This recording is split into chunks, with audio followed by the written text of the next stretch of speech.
खबरें जो आपको सीधे जोड़ती हैं हमसे, जिनका आपकी जिंदगी पर होता है सीधा असर।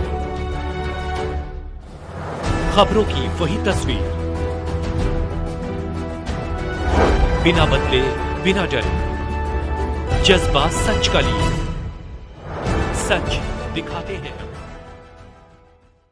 ओझा कछुआ में आयोजित विकसित भारत संकल्प यात्रा के कार्यक्रम की अध्यक्षता रजनीश कुमार पांडेय प्रधानपति ने किया। बलिया नीरज सिंह शेखर राज्यसभा सांसद विकास खंड दुबहेड़ के ग्राम पंचायत कछुआ में आयोजित विकसित भारत संकल्प यात्रा में शामिल हुए और यहां पर नीरज सिंह शेखर राज्यसभा सांसद ने महिलाओं की गोद भराई एवं अन्नप्राशन भी कराया।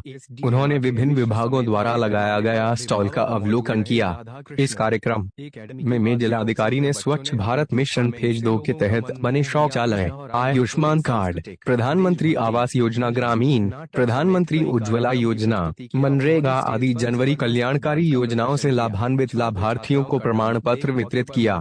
विशिष्ट अतिथि आशुतोष कुमार पांडेय आयकर आयुक्त भारत सरकार भी शामिल हुए। रजनीश कुमार पांडेय प्रधानपति ने सरकार की तमाम योजनाओं जैसे राष्ट्रीय खाद्य सुरक्षा के तहत गरीब लोगों को खाद्य वितरण, प्रधानमंत्री आवास योजना ग्रामीण के तहत पक्के मकान, स्वच्छ भारत मिशन के तहत शौचालयों के निर्माण, प्रधानमंत्री उज्ज्वला योजना के तहत चूल्हा और गैस सिलेंडर, मुफ्त इलाज के लिए आयुष्मान कार्ड, मनरेगा के तहत मजदूरी का लाभ, किसान सम्मान निधि के तहत 1 साल में मिलने वाले 1000 तथा अन्य क्षेत्रों की योजनाओं से ग्रामीण क्षेत्रों के लोगों के जीवन स्तर में काफी बदलाव आया है।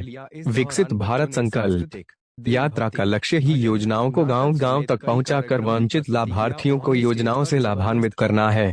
मैं रजनीश कुमार पांडे ग्राम पंचायत ओझा कछुआ विकास खंड दुबहेड़ का प्रधान प्रतिनिधि हूँ। कैसा कार्यक्रम था आपके यहाँ गांव में?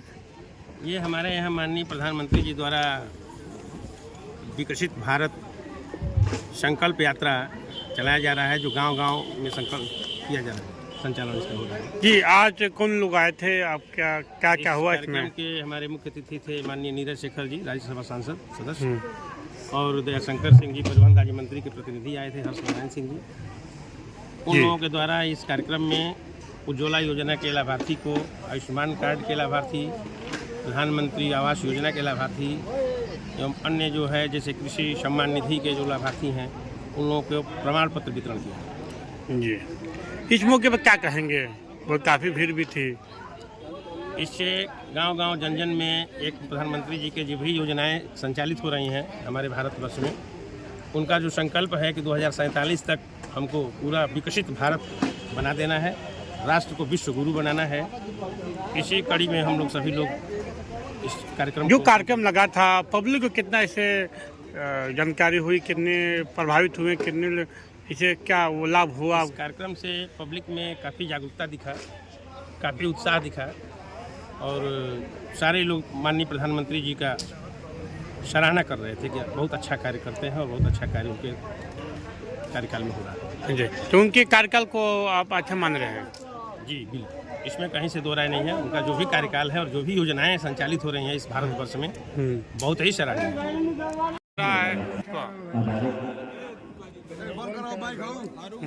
भारत संकल्प यात्रा ये पूरे देश में चल रही है और इसका एक ही लक्ष्य है। माननीय प्रधानमंत्री जी ने एक संकल्प लिया है कि 2047 में जब हम लोग 100 साल आज़ादी के हो जाएंगे, उस समय हम लोग विकसित देश, विकासशील नहीं विकसित देश, तो इसका संकल्प लेकर माननीय प्रधानमंत्री जी काम कर रहे हैं। पिछले 9.5 सालों में जो हमने काम किया है और आने वाले 25 सालों में किस तरह हमें काम करना है कि भारत एक विकसित देश हो जाए, इस संकल्प यात्रा में वही बताया गया, वही दिखाया गया।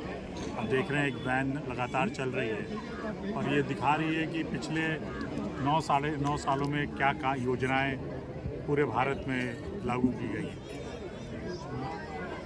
जल से जल देना हर घर को, किसान सम्मान निधि, उज्ज्वला योजना, आवास ग्रामीण और शहरी, आप आयुष्मान भारत, मैं मानता हूँ स्वच्छता का कार्यक्रम जो लगातार जो भारत सरकार के कार्यक्रम है उनको इसके माध्यम से लोगों को तो बताया जा रहा है और जिस गांव में ये जा रही है वहाँ उस गांव को संतृप्त करना है।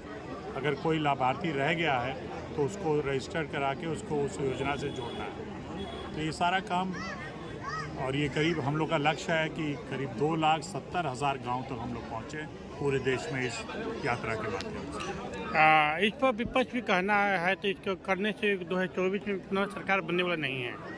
जी, विपक्ष का ये कहना है राहुल गांधी जी का, ये सब करने से 2024 में पुनः सरकार नहीं बनने वाली। मध्य प्रदेश में भी सरकार नहीं बन रही थी, छत्तीसगढ़ में नहीं बन रही थी, राजस्थान में तो हम लोग हार ही गए थे।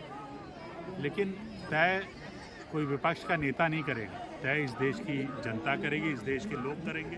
और उन्होंने आशीर्वाद माननीय प्रधानमंत्री जी को पहले भी दिया है, और 24 में हम लोग 350 से ऊपर होंगे भारतीय जनता पार्टी। क्या संदेश देंगे इस कार्यक्रम को लेकर पूरे देश में?